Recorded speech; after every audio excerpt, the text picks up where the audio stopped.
Welcome back. This is the Class Act Coaching Podcast. And we've been the last few weeks in our AI series talking to Leslie Eves, SREB's Director of Project-Based Learning and also a member of the AI in Education Commission. And as part of her role on the K-12 Instruction Subcommittee, she has created a report on guidance on AI use in the K-12 classroom.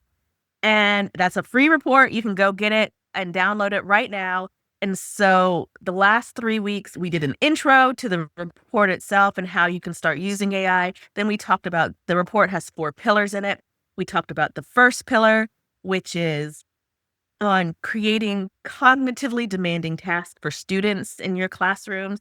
And then last week, we got to do a really fun one for teachers, which is pillar 2 on streamlining administrative work and planning work for teachers. And so now we're here for pillar 3, and pillar 3 is going to be on using AI to support personalized learning in your class. So I hope that you're ready for another great episode. And with that, I'm going to turn it over to the interview with Leslie. Hi, Leslie. How are you? Hi, Ashley. How are you? I am great. Thank you again for coming back to me for another week. So much of your time you've spent talking to me, and I really do appreciate that. No problem. I like trying to get these out into the wider universe into the education universe. So glad to do it. And I am glad that everybody gets to hear your great ideas because you are very smart and people should know more about what you think. Well, thank you. Thank you. But All a right. lot of these come from like a collective, like pulling of ideas, not just mine. I'm just here to present the work. Yeah. Well, you're very smart, but also everybody on your subcommittee is also very smart. Yes, we So are you very put it all smart. together. So we are going to talk about pillar 3 today, which is using AI to help create places in your classroom where you can support personalized learning. Would you kind of walk me through what pillar 3 is? Sure. I mean, it's hard to, it supports personalized learning.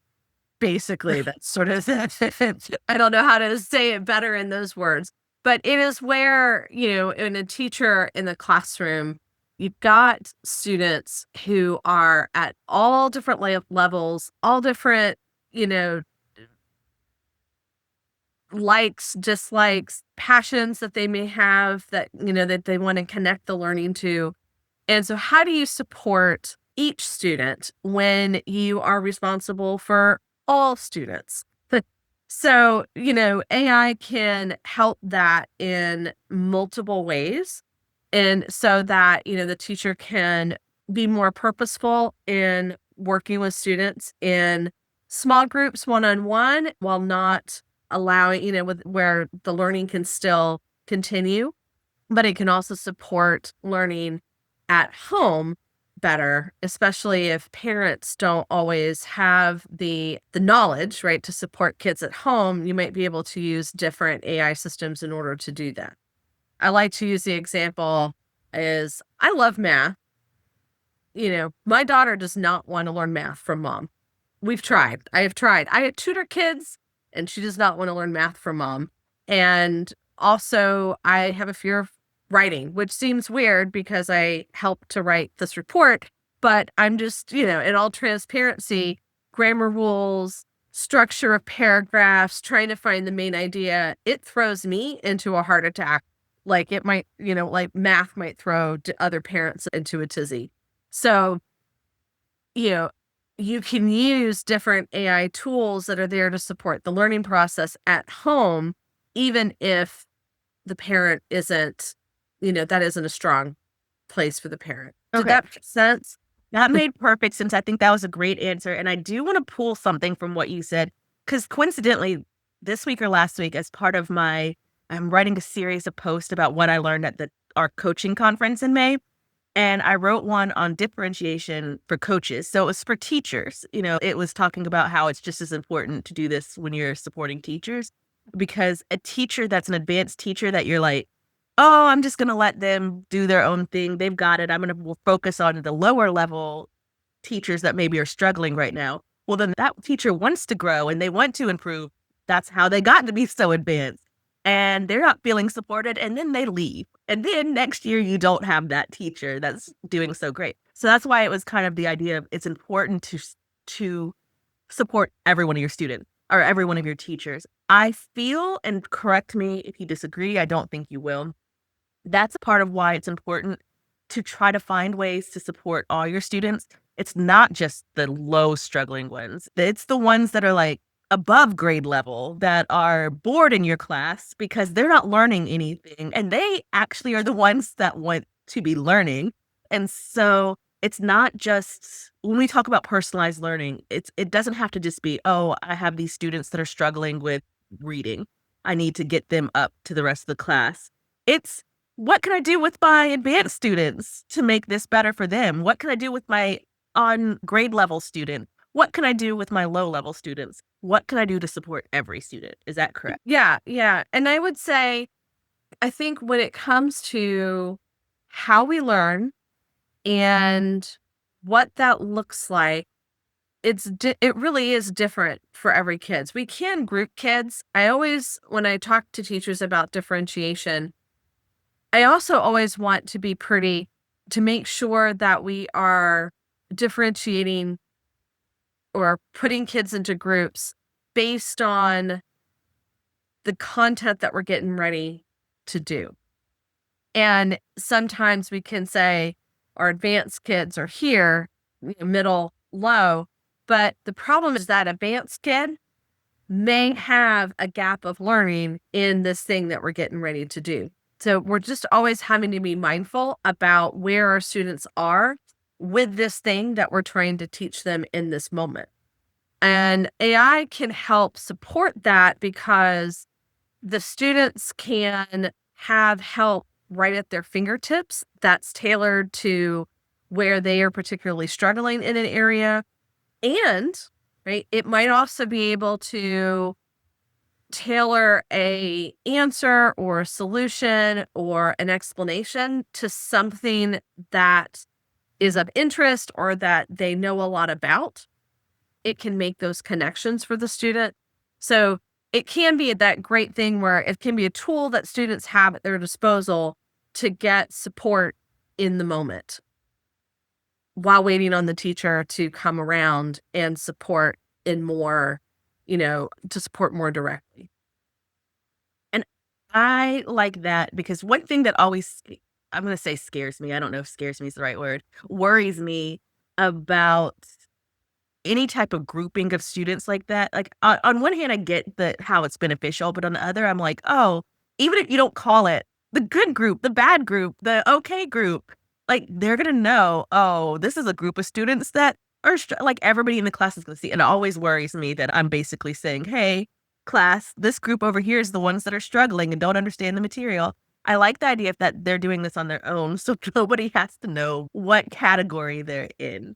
I'm not saying students don't figure that out anyway, but, I don't want it to be because it's something I did.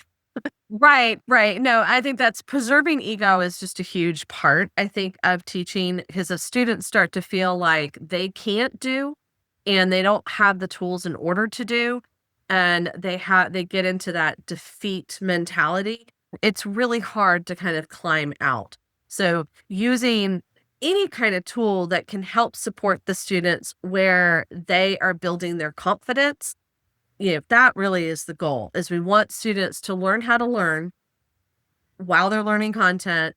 And we want students to build confidence in whatever we're trying to teach them and in that they can do it. Not everybody starts at different points. And that's where sometimes teaching can be very complex. I've got 20, 30 kids in my classroom. Each of them are coming with their own strengths and complexities and gaps and everything. So how do I manage that within the classroom? Before AI, we certainly had tools in order to do that, but now AI can make that process go a little bit quicker and can support students in a more personalized way than other tools that may be coded, right? programmed, again, with certain, I mean, the programming isn't necessarily tailored to what you're inputting into the system. Not quite sure how to explain it. It makes sense in my brain.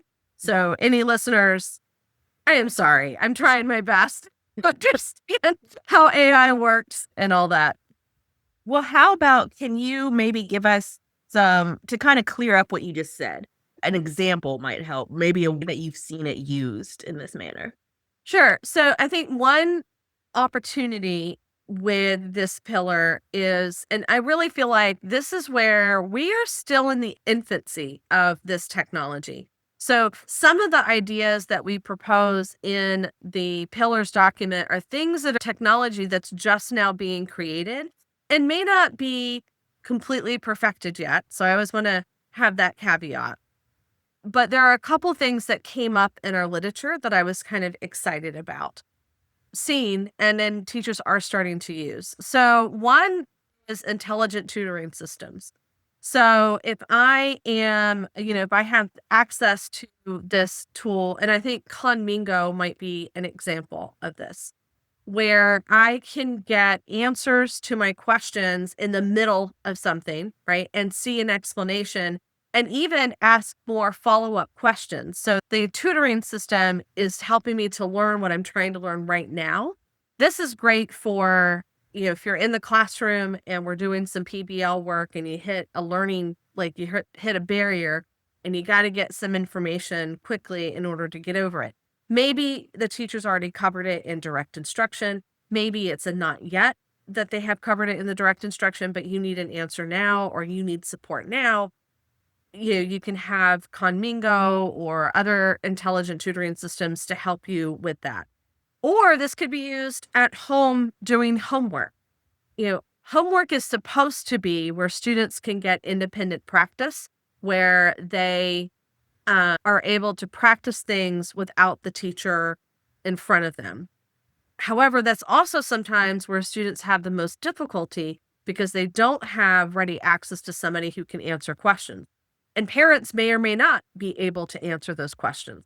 So having access to something where you can get some immediate answers that are correct, that are, where you can see an example, maybe tailored to something that is of interest to you, or that is speaking to how your brain works. Maybe it's able to do visual and words and something else.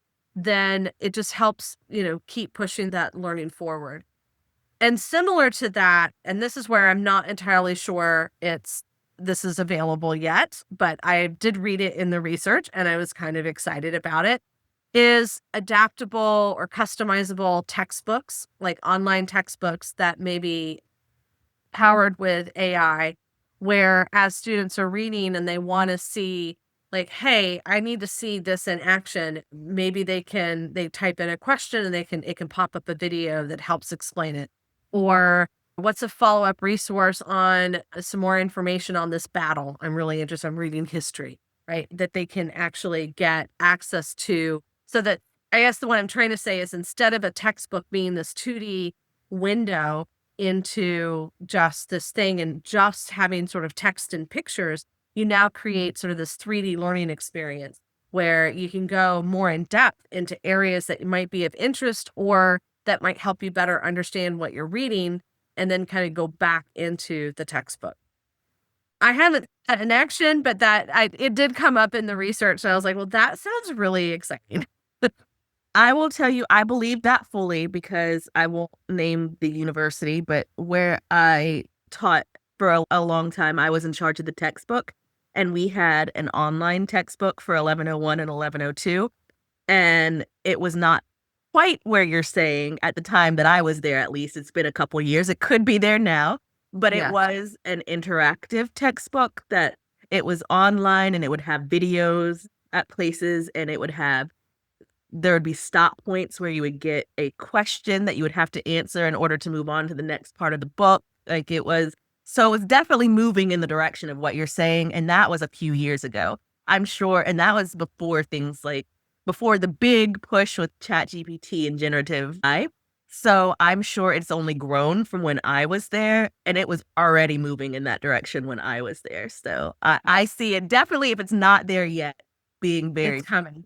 It's yeah. coming. I think the other thing that when I was interviewing teachers for our vignettes that we will be publishing over the summer or in the fall on each of these pillars, and I think I talked about her or this teacher in the prior podcast, but there are tools out there where teachers can create their own chat, AI chat system that is specifically where you tell the chat system, this is what I want you to use, right? These are the resources that I want you to use.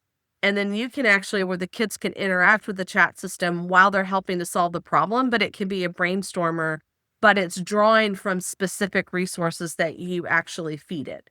So you can actually be able to create your own classroom specific or content specific AI chat systems where students can interact with it and they can say, well, what about if we did this? And then the chat could say, yes, that fits within this research. But have you thought about, but this might be a downfall. So you can get into where kids are getting feedback right in the moment on their ideas with something that the teacher has created with resources that the teacher wants the students to draw from. That sounds amazing to me because everything, at least in my classroom, I don't know how common this is in K-12, is due at midnight when it's due on the day it's due, and I couldn't tell you the amount of times I've gotten up the next day after something's due that last night at midnight, and I have 100 emails Lots from of questions. students that all waited until 10:30 at night Yeah. before the deadline to ask them, and I was asleep. And so now the deadline's passed. So if they had something like that for their late night questions, it'd be really nice. Yeah. So I have seen, and I want to know your opinion on this. Maybe it's great. Maybe there's some privacy concerns we should think of. I've heard that one way that AI can help with personalized learning is through being able to kind of put some student work in, and it'll tell you it'll do the groupings for you. It'll say, oh, I recognize that these students are struggling with this issue and these students are struggling with this, so that I can then have it create some activities for those students based off of the areas they're struggling. That sounds amazing to me, but also how do I put Well, student work in without giving personalized the data away? big caution, I mean, I would say the big caution or the big thing that you can do at any time is to take off any personally identifiable information for students. So there should not be student names. There should not be demographic information in there. You have to be very careful to just put in the student work data, if that makes sense. With one of the things that our subcommittee group has really impressed upon me and through this work that I kind of knew was there, but I didn't really understand until doing this work. There are a lot of federal policies, regulations, laws to help protect student data. And you have to understand that the way that AI systems work is it stores all the data and it learns from the new data that you're putting in. There's some type of machine learning process that gets it up to speed, and then it will continue to learn and use the data that it's fed in order to do that, which means it's collecting data. So we have to be careful about the data that we're feeding into the system when we're doing that. And you cannot put in student information, period. And I would just be very cautious when you're doing that. Now, that being said, it's identifying or putting, your own numbers for kids where, you on the back end, number one is this kid, number two is this kid, et cetera, go ahead. But just being very careful to make sure that the students' names, the gender, the race, anything is kind of scrubbed of that before you put it into the AI system. That reminds me of when I was a kid, my mom would have my sisters and I wrap all the Christmas presents, and it would be in a box already, so you didn't see what it was, but it would just have a number on it, and you'd have to write the number on the wrapping paper so that she would decode it later. And so we could have been wrapping our own presents, but we never knew. You got to do that with student work. But yes, you kind of have to do that with student work before you feed it in, and just being very careful. One thing also, not just with data like their names, one thing that always worries me is kind of what you said, that's how AI gets the information. So if I'm feeding, for example, I teach composition. So if I put in some student work, even if I took their names off, now it has all their writing as samples. So I'm always a little hesitant about that. But I know there are some tools, I'm sure there's some specifically for teachers. I know Google's Notebook XM, it has, or at least it claims, I can't guarantee, I haven't read fully their policy, that you can use something like that. You put it in and it doesn't use it. It's only for your use. It's not, Internal use, yeah. yeah.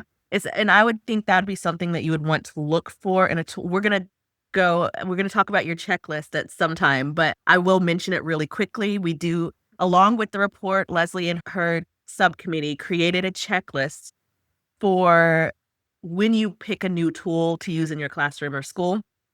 And so I would think that would be something that you'd kind of want to think of as you're vetting is the usage of any student work that you're putting in internal only, or is it going to be used externally?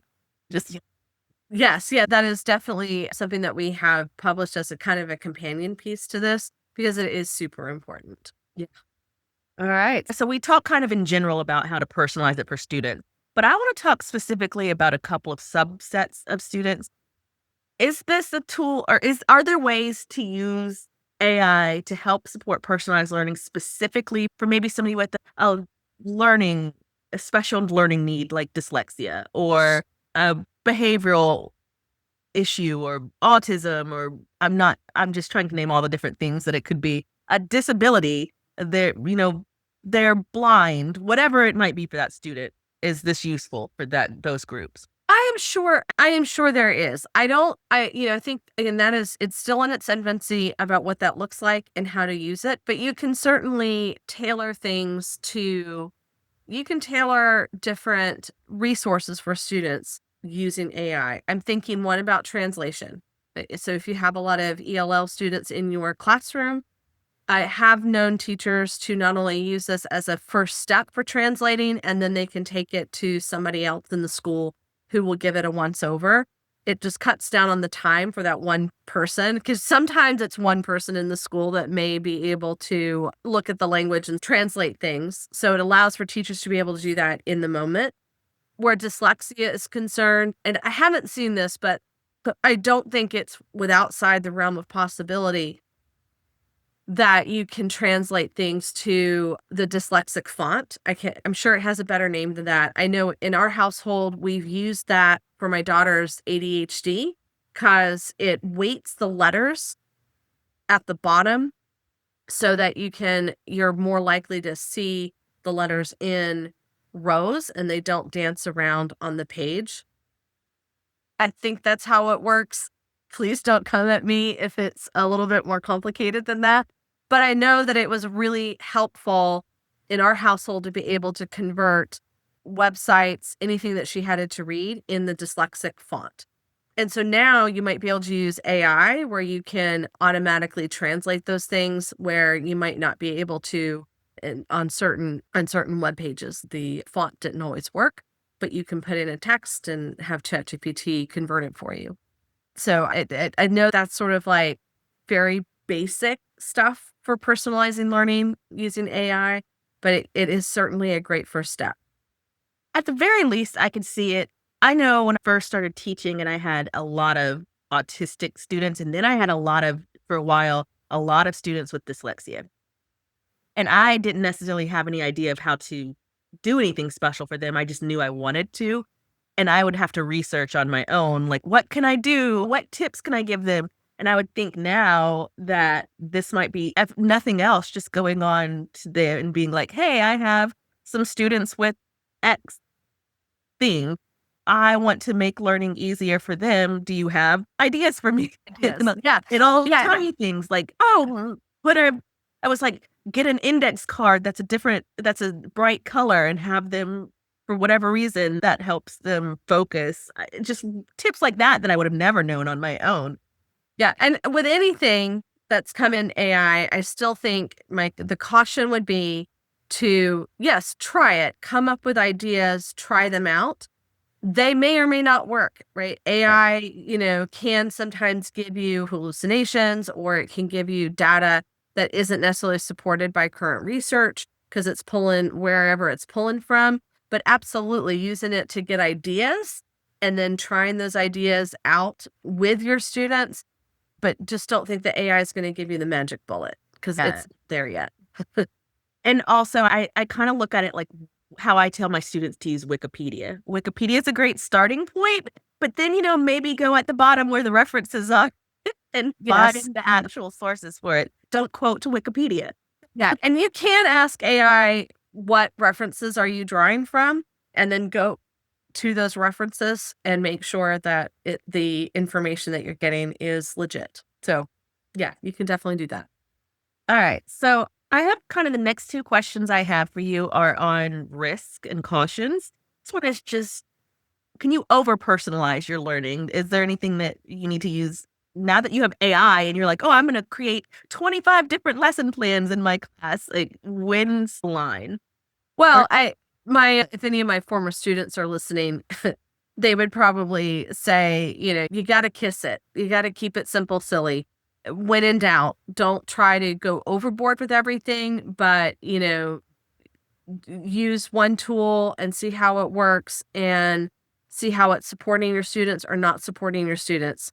I also always recommend surveying your students. They'll give you, at least my students would, they'll give you their honest opinion. Be prepared for their honest opinion. The other thing, but where I do think we have to be very cautious is, and it's one of our cautions, is balancing screen time or over reliance on technology. wait, I want to interrupt you here to just say the next. I said I had two questions for you on risk. The next question was, how can teachers use these tools without increasing screen time too much? So I'm funny, you're already hitting it, and I haven't even asked it. Yeah, I think it's such an important part because it's with all these tools and they are powerful and they can do some really cool things and some fun things. Students still need to interact with other students. Students still need to learn how to have and hold a discussion with another human being. There is time in learning where paper and pencil is still going to be the best mode of doing that and strengthening certain skills. So we don't want to turn our classrooms where students are always in front of a screen. The screen is very two-dimensional. Even if you can go out to this wider world of, online learning and use these tools, and they're really powerful, but it does pigeonhole your focus into one area. In the exclusion sometimes of being able to look somebody in the eye and have a conversation. So I'm always advocating for a variety of engagement strategies, teaching strategies that where technology is a tool, but so are some other things. For example, in engineering, brainstorming is it's a huge skill students need to develop. And feeling what that looks like, a good brainstorming session. We know what that looks like, right? People are leaning in. There's lots of ideas flowing. Hey, let's do this. How about that? What can we do that? Sometimes feelings can get hurt because people are getting really excited and we're, and understanding that, oh no, that's just an idea. They're not popping me out. We're just brainstorming. So there's a lot that happens in a brainstorming session. And the best brainstorming sessions aren't necessarily done on the computer. They're done with people around a table, possibly with some chart paper or some paper on the board where we're doing quick sketches. And I still think that there's a value in that, just like there would be, I just think, there's just a value in closing down the computers because it allows for our focus, literally our eye focus, but our focus to widen to the group that we're in. The other thing that I think is always helpful in our professional development, I always like to have some time, if possible, for teachers to read current articles, research on teaching strategies, and then have a discussion about it, because we don't usually have that time in the day to increase our bucket and to consider things and to think through that. Discussion is both a learning strategy because I can externally process what I'm thinking, but it is also a way to gain knowledge by how other people are processing something. And sometimes it's an often overlooked strategy because, I know it can be very frustrating to have teenagers in particular try to stay on topic with something. But the more that we can get them to verbalize what they're thinking, to make sense of something that they're grappling with, to go from internal processing. So a lot of what you do on the computer, if you're writing or typing, is more of an internal processing mode. We need to also be able to externally process. It allows for the information to code into our brains and move from short-term memory to long-term memory, and we can make connections that way. So I don't want to have classrooms where kids are just on the computers and always interacting with the computers, especially if we're going to do pillar one and getting kids to do creative, innovative work on highly cognitively demanding tasks. You're going to be interweaving between computer work and, work off the screen. And all of it is important. We can't just say, well, this is great, so I'm just going to do this one thing. When we've always done that one thing, it's never worked because learning, teaching is complex. It requires a plethora of tools, resources, strategies in order for our students to learn, gain confidence, develop pride, just learn how to learn material. And I wanted to have a better wrap up to that pontification, but I did not. I liked that learn how to learn. That I thought that was good.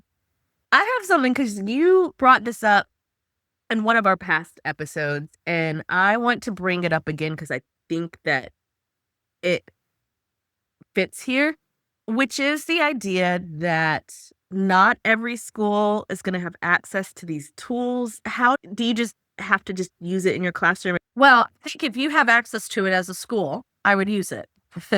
You can't worry about the schools that don't have access to it, right? In some ways that is their battle to fight. And I think collectively, I would just want us to always continuing to bring access to the latest technology into our schools.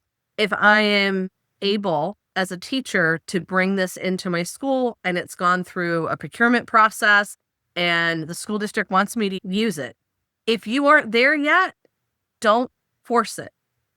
We want to use tools that that have been vetted and are in their toolbox that is blessed by their school district.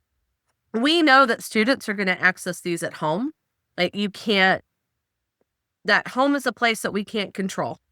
We can't control for what students have access for in school. So that's also why I'm always advocating for, if kids are going to use it anyway, and we can, this is an area to invest in our schools to make sure that students are getting time learning how to use these effectively, ethically, so they can use them beyond their life at school. And they're not just using them to circumvent the learning process or to make things easier, that they're using them as part of a thinking process, part of a writing process, part of a problem-solving process, that they know how it works and they're not just like, oh, yeah, AI told me it, so it must be right, and I'm going to turn it in. At some point, that's going to come back to bite you. It actually does address the access issue in a different way than I meant it when I asked the question, because you're not having this one student in your class whose parents pay for the pro license to Chat GPT or whatever, and they're getting advanced research and all the things that the pro does. And then another student who maybe is just using the free one, which doesn't have as accurate and good information, and they're both using it, and you're not using it in class. You're not telling them to, but they're both using it, and one has a much advanced process, and the other one's more likely to get caught, probably because their information is going to be less. So I think that's a good pro for bringing it into the school in some fashion. Right. But we're going to talk more about the issues of ethical and proficient use next week, so I'll save that. I do want us to wrap up today, and I want to end with the same question I've asked you for every episode, which is, somebody, I know it's summer, but somebody, first week of school, somebody wants to start doing this in their class. What's the first step they would do to bring in Pillar 3 into their classroom? That's a tough one because I think Pillar 3 is so dependent on what you have available to you. I know that the teachers that I've worked with, some of the easiest places to dive in is especially with English language learners who are maybe new to the country and are just now kind of learning English, using it as a translation device to personalize the teaching resources to meet their needs. I think that's a good first step. It might also be to look around and think, what do I have at my disposal? What, that I can use to support kids and differentiate learning in my classroom. And if there's a gap that you find, hey, here's a tool that I would like to use, I would advocate. I'd, go to leadership and see, is this something that we might be able to bring to our school? And something you said that triggered this in my mind, again, this goes to the caveat that we said earlier that this is a good starting point, but you're going to want to verify what I'm about to say. But I remember I had a student, English might have actually been the language in her country. I don't remember where she was from, but she spoke English just fine. That was not her issue. But what I didn't know and what she didn't know is that there are different rules around plagiarism where she's from Oh, versus here. And so she technically plagiarized a lot by our rules, by American rules. And when I talked to her about it, she was shocked because she did everything how she would have done it in her country. And it might have been helpful if I had known that was even a thing, if I kind of said, what are the different rules in this country where my student is from? And so then I would have kind that of, conversation. so it might be a useful place to get started if you know you're going to have X amount of students from wherever to kind of see, like, what do I need to know about subject in that area that's going to be different from here. Yeah, and with that in mind, I'm also thinking about in project-based learning, one of the things that I advocate for teachers is to create student learning profiles. I kept mine on a spreadsheet so I could easily group kids based on different strengths or based on different learning styles or whatever the project needed. But taking a survey of your kids to know how do they learn best, having them kind of be able to tell you what are things that they are interested and they know about. I mean, even things like they're football players, or I'm a gamer, or I like Minecraft, or I like crocheting. Right? Having some of those interests will help you, even if you don't have AI at your disposal, will help you tailor the different assignments or resources. I think that's a great place to end. We are now done with our fourth episode, our third pillar. We've got one more pillar to go. And so we are going to see you again next week to talk about pillar 4, which is, as we already kind of mentioned, ethical and proficient use of AI, basically teaching students to use AI effectively and ethically.